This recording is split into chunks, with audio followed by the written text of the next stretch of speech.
Vamos a ir al libro de Mateo en hebreo, Toldot Yehoshua, las crónicas de Yehoshua, la historia de Yehoshua. Podemos ver ahí la genealogía de Yehoshua y esta comienza diciendo: esta es la historia de Yehoshua, ben David, ben Abraham. Abraham engendró a Isaac, Isaac engendró a Jacob, Jacob engendró a Yehudá y a sus hermanos, Yehudá engendró a Pérez y Serach de Tamar, Pérez engendró a Hezrón, Hezrón engendró a Ram, Ram engendró a Aminadab, y así continúa la lista de nombres de la genealogía de Yehoshua en el libro de Mateo. Fíjense que comienza diciendo: esta es la historia. En hebreo, el Toldot. La palabra Toldot es muy amplia en significado, puede ser traducida como historia. Véase Bereshit, Génesis, capítulo 6, versículo 9, capítulo 37, versículo 2. Puede ser traducida como orígenes, véase Bereshit, capítulo 2, versículo 4. O inclusive puede ser traducida como generaciones, véase Bereshit, capítulo 5, versículo 1. En este caso, la historia, a saber Toldot, comienza con generaciones o descendientes, que también se traduce como Toldot. Nótese que Toldot no es lo mismo que Iuahasim, genealogía, ni Dorot, generaciones. Esto hay que tenerlo claro antes de profundizar en la genealogía de Yehoshua mencionado en los libros de Mateo y Lucas. Es sabido que en los escritos que hoy tenemos de los primeros alumnos de Yehoshua de Nazaret existen dos genealogías o listas de los nombres de los antepasados de Yehoshua, una en el libro comúnmente llamado Mateo y la otra en el llamado Lucas. La mayoría piensa que la genealogía de Mateo es de Joseph, el padre de Yehoshua, y que la genealogía de Lucas es de Miriam, su madre. Sin embargo, cuando leemos ambos libros sin una mente prejuiciada, es obvio que el autor nunca dice que Miriam es descendiente de David, sino que es Joseph. En otras palabras, que ambas genealogías son de Joseph. Veamos algunos ejemplos como en ambos libros solo Joseph es descrito como descendiente de David. En Crónicas de Yehoshua, Mateo capítulo 1 versículo 20 dice: he aquí un malaj, un mensajero, apareció ante él en un sueño, diciendo: Joseph ben David, no temas tomar a tu mujer Miriam. En Yehoshua, sus hechos y sus enseñanzas, comúnmente llamado el libro de Lucas capítulo 1 versículo 26 y 27, dice: el malaj, Gabriel, fue enviado, y más adelante dice, a una virgen desposada con un hombre que se llamaba Joseph, de los descendientes de David. En Lucas capítulo 2 versículo 4 dice: Joseph subió de Galil, de la ciudad de Nazaret a Yehudá, a la ciudad de David llamada Betlehem, por ser él de la casa de la familia de David. El autor de Lucas, lejos de mencionar que Miriam sea descendiente de David, más bien alude a que sea de la tribu de Leví, pues claramente la describe como parienta de Elisheba, véase capítulo 1 versículo 36. Mujer de las hijas de Aharón el Cohen Hagadol, o sea el sumo sacerdote, véase capítulo 1 versículo 5. Por otra parte, es muy raro encontrar genealogías maternas. Aunque es cierto que el autor de Lucas relata más de Miriam de lo que el autor de Mateo relata, eso no significa que la genealogía pertenezca a Miriam. El autor simplemente escribió: Yehoshua tenía 30 años siendo hijo de Joseph, según se calculó, de Elí, de Matán, etcétera, etcétera. Véase Lucas capítulo 3 versículo 23. Ahora, ¿por qué dos genealogías? En el mundo hebreo es algo que puede suceder teniendo presente que existe la costumbre llamada levirato, véase Devarim, capítulo 25, versículos 5 al 6, la cual estipula que si un esposo muere antes de engendrar hijos, un pariente debe casarse con la mujer del difunto para que el difunto pueda tener descendencia, de manera que el primogénito que ella pariere sucederá en el nombre de su hermano, el difunto. De esta forma se puede decir que el nacido tenía un papá biológico y un papá legal. El autor de Lucas comenzó su libro diciendo: muchos han tratado de compilar un relato de las cosas que entre nosotros son muy ciertas, tal como nos las han transmitido los que desde el principio fueron testigos oculares y ministros de la palabra. También a mí me ha parecido conveniente, después de haberlo investigado todo con diligencia desde el principio, escribirte ordenadamente. Y más adelante dice: para que sepas la verdad precisa acerca de las cosas que te han sido enseñadas. Véase Yehoshua Masab Betarato, Yehoshua, sus hechos y enseñanzas, conocido comúnmente como el libro de Lucas, capítulo 1, versículo 1 al 4. En otras palabras, cuando el autor escribe este libro, ya conocía de la existencia de otros libros, por ende su objetivo es de ordenar los acontecimientos que sucedieron en la vida de Yehoshua de Nazaret. A diferencia del autor de Crónicas de Yehoshua, o sea de Mateo, el cual muestra la genealogía según la Torá, o sea basada en la costumbre de levirato.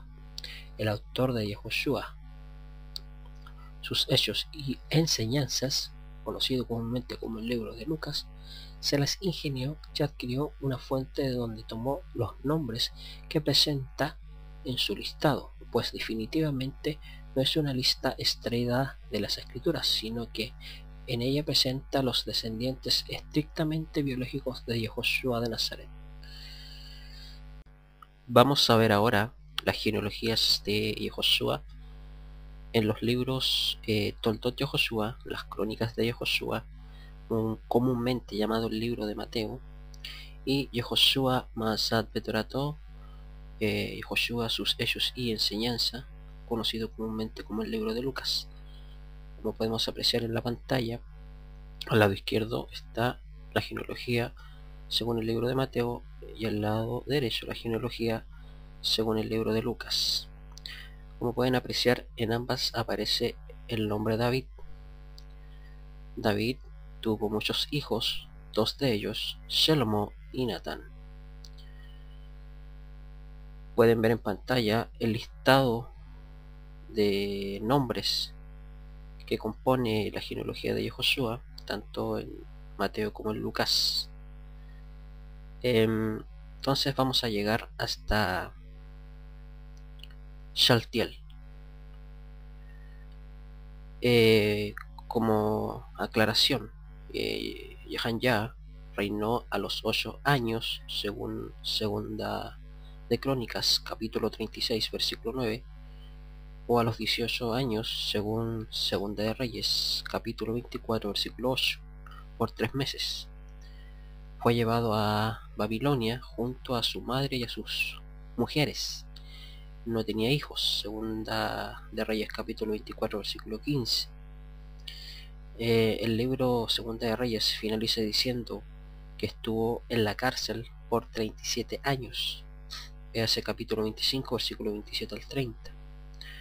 El libro Primera de Crónicas, capítulo 3, versículo 17 al 18, menciona a los hijos de Yahanyah. Se menciona a Shaltiel, su hijo, Malkiram, Pedayah, Shen-Atzar, Yecamyah, Hoshamah, Nebadiyah, y nótese que de todos solo Shaltiel es llamado su hijo. Sin duda, Yahanyah murió sin engendrar hijos, pero según la Torá, según Devarim, capítulo 25, versículo 5 al 6, algún pariente cercano, en este caso llamado Neri, descendiente de David, se casó con la ex esposa de Yahanyah, y su primer hijo Shaltiel fue considerado como su hijo. Neri es el padre biológico de Shaltiel, y según la Torá, Shaltiel es hijo legal de Yahanyah, como pueden ver ahí en el recuadro. A su izquierda está Yahanyah y a su derecha está Neri.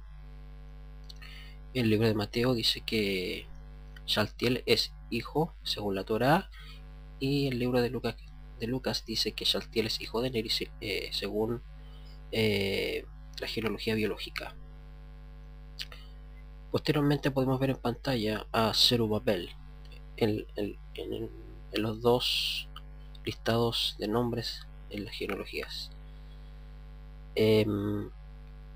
Cualquier estudiante de las escrituras no duda en decir que Zerubabel es hijo de Shaltiel, pues según el libro de Esdras, capítulo 3, versículo 2, y Haggai, entre otras tantas citas, Zerubabel es llamado hijo de Shaltiel. Sin embargo, según el libro de Primera de Crónicas, capítulo 3, versículos 7 al 20, Zerubabel es llamado hijo de Pedayá, uno de los hermanos de Shaltiel.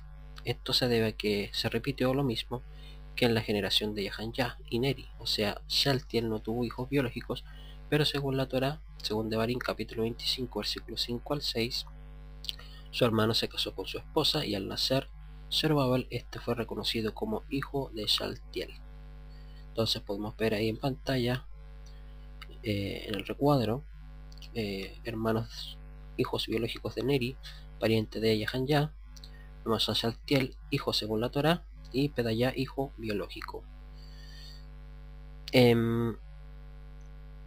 Como nota aclaratoria, el comentarista Radak trata de justificar que Pedayá era hijo de Shaltiel y que Zerubabel era nieto de Shaltiel, traduciendo Primera de Crónicas, capítulo 3, versículo 17 al 18, de la siguiente manera: y los hijos de Yahanjá el cautivo, Shaltiel su hijo, y de él Malquiram, Pedayá, etc.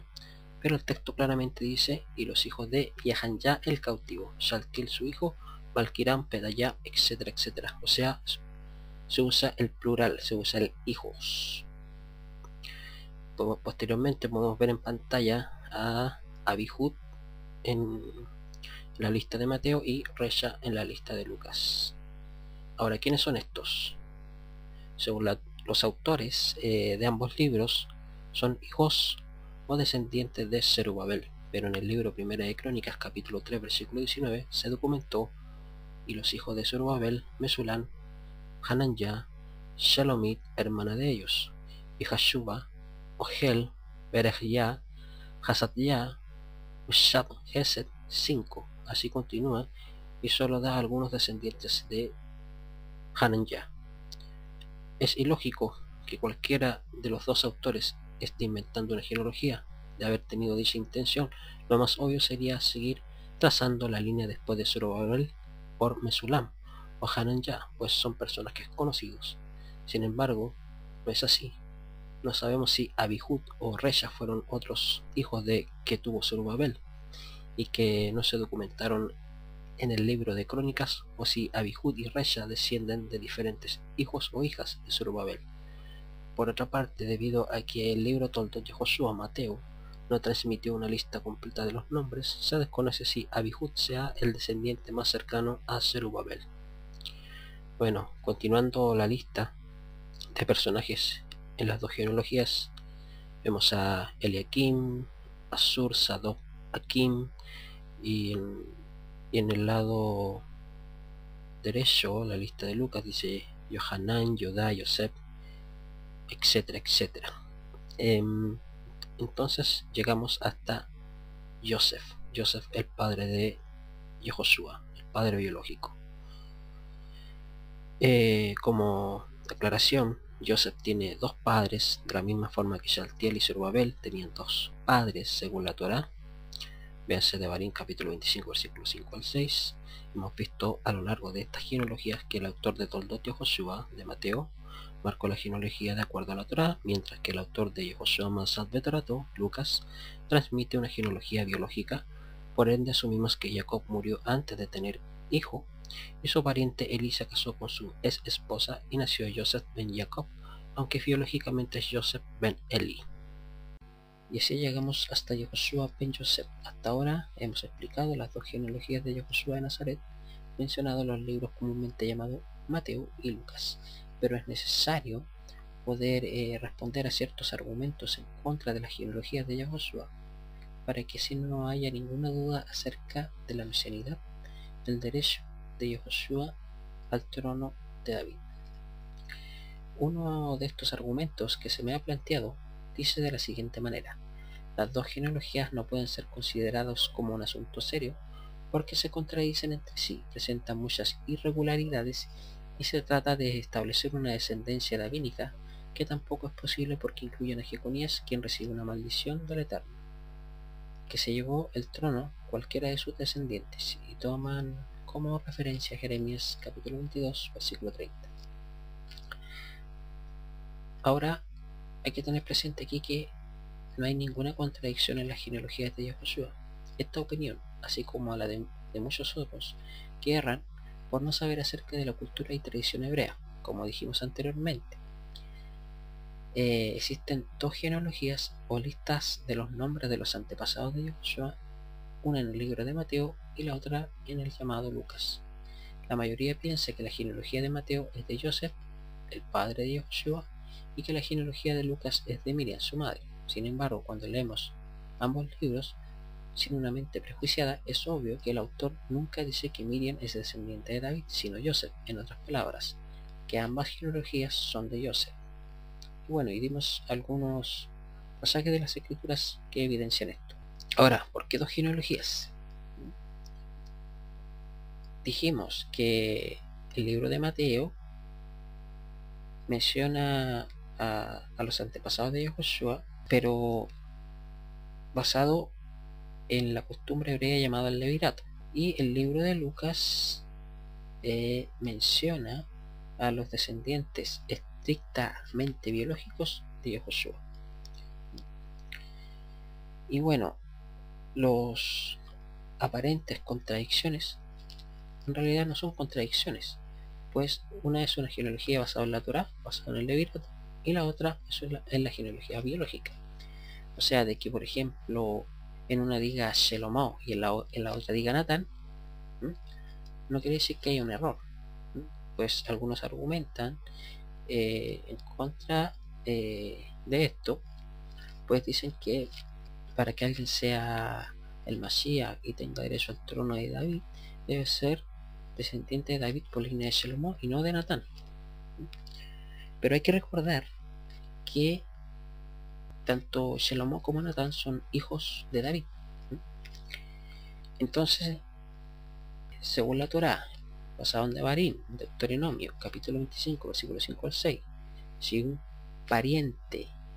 algún pariente cercano, por ejemplo en el caso de Neri, Neri era descendiente de David y se casó con la ex esposa de Yahanyah, su primer hijo. Shaltiel fue considerado como su hijo. Neri es padre biológico de Shaltiel, según la Torá, según Devarim capítulo 25, versículo 5 al 6.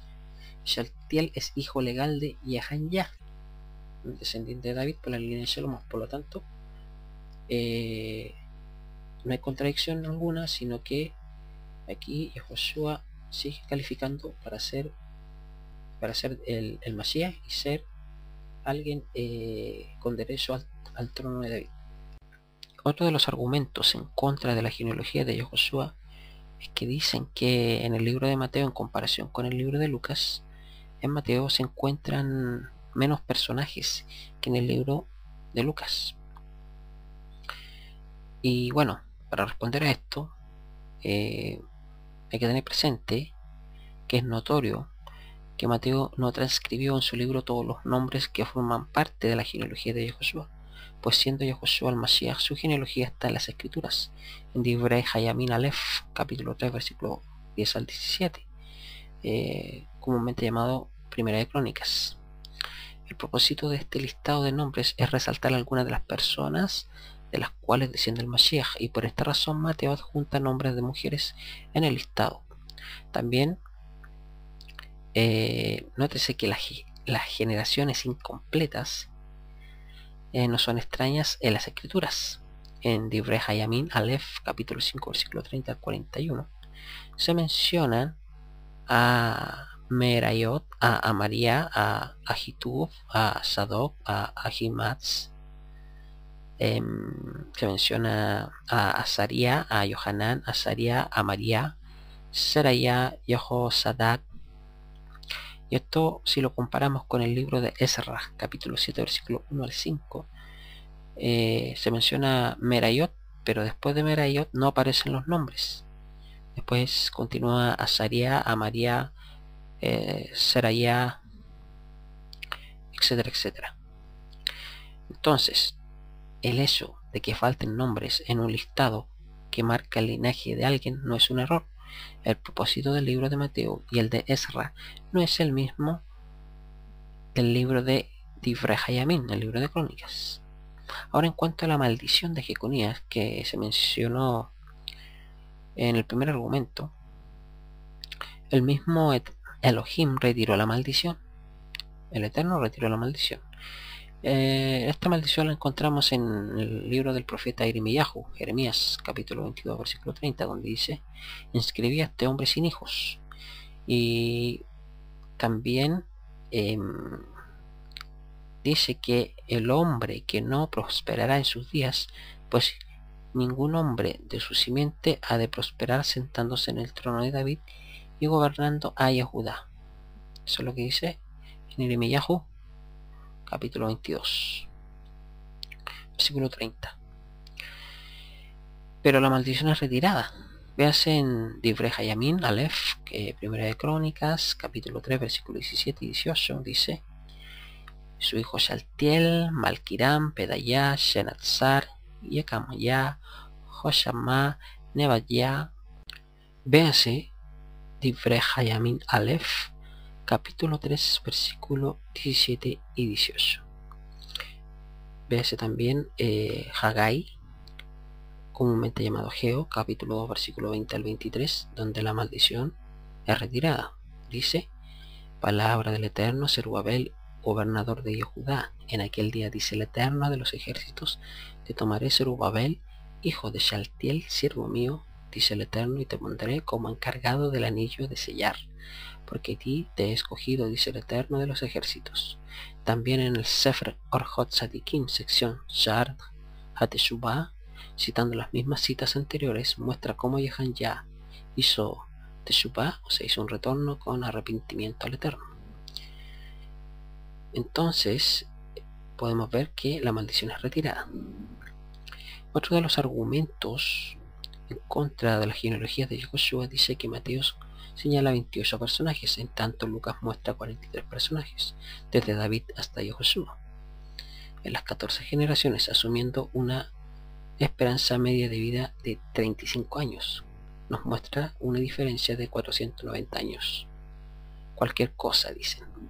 Y lo más dramático es escasamente coinciden sobre los personajes. Así, por ejemplo, José desciende de Jacob, según el Evangelio de Mateo, o desciende de Eli, según el Evangelio de Lucas.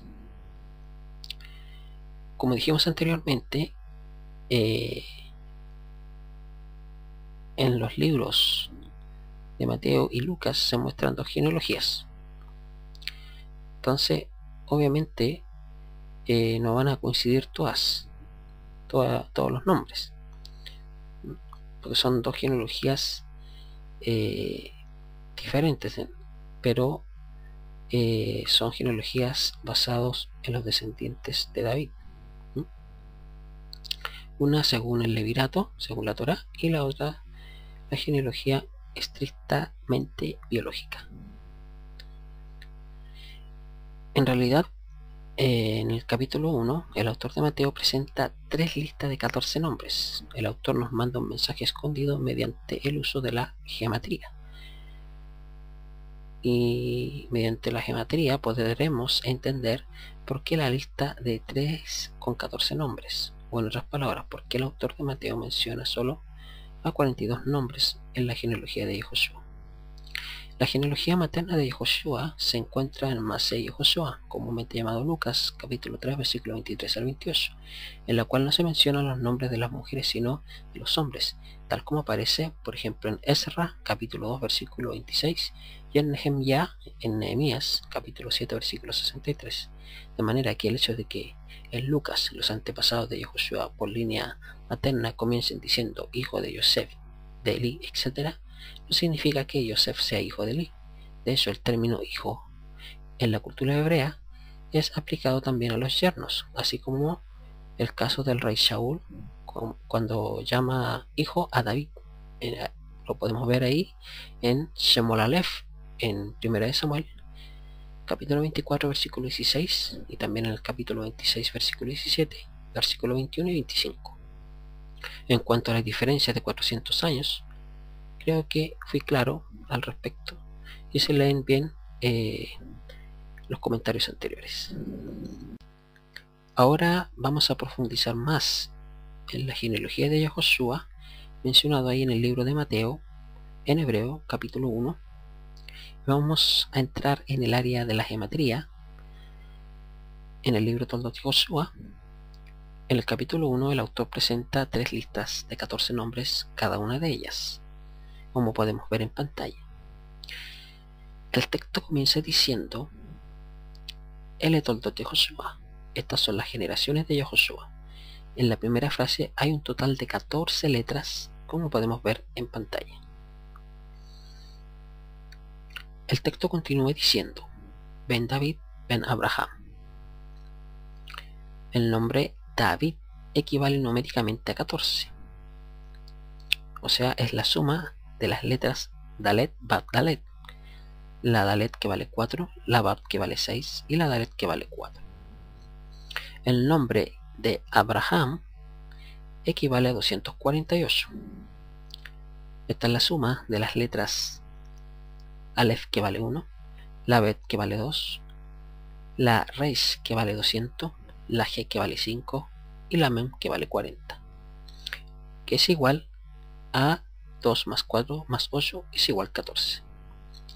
La palabra Ben equivale a 52, que es la suma de la letra hebrea o la otot hebrea Bet, que vale 2, y Num, que vale 50, que es igual a 5 más 2 es igual a 7.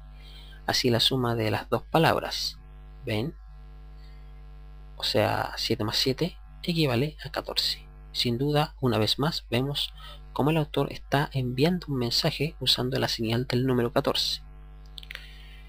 El número 14 se escribe en hebreo usando dos letras, la Yud y la Dalet. A la vez, estas letras forman la palabra Yad, que significa mano o señal. El hecho de que entre Abraham, el primer patriarca, y David, el primer rey de Judá, hubieran en realidad 14 generaciones y que el nombre David tuviera un valor numérico de 14 no es casualidad. Sin duda, esto era un mensaje divino, una revelación, sabiendo que el Mashiach es un descendiente de David. Es de suponer que surgió la idea por medio del Midrash, o sea, una investigación de las escrituras, de asociar el número 14 al Mashiach. Ciertamente debió existir un Midrash que trata referente al tema, y en base a él fue que el autor de Toldot Yehoshua, o sea de Mateo, muestra 3 divisiones de 14 y culminan con el Mashiach ben David.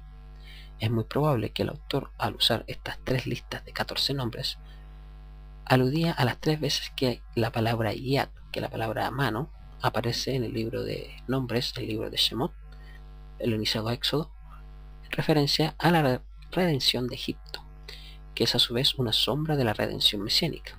Véase Shemot capítulo 3 versículo 9, que dice: Y será para ti como señal sobre tu mano y memoria ante tus ojos, para que sea la Torá del Eterno en tu boca y recuerdes que el Eterno te liberó con Yad Hazaká, o sea, con mano fuerte de Egipto.